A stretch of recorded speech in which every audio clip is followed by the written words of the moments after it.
If your Subaru's AC button feels like an off switch, you're not alone. Let's clear up why your Outback's air conditioning won't listen when you press that key. First, let's clear up what we mean by AC key. That's the button or knob that turns on your air conditioner. If pressing it does nothing, no cool air, no click, not even a light, there are a few likely reasons. Number 1, your car's battery could be weak. Modern AC systems need enough power to kick on. Number 2, a blown fuse. Fuses protect your AC system. If one blows, the switch won't work.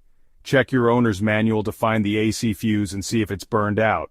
Reason 3, the AC relay. This acts like a switch for the switch. If it fails, the button won't respond. Fourth, sometimes a problem with the AC control panel itself, like a loose wire, can break the circuit. And finally, your AC system might be low on refrigerant. Some Outbacks have a safety that stops the AC from turning on if it's too low. So what should you do? Start by checking the battery and fuses.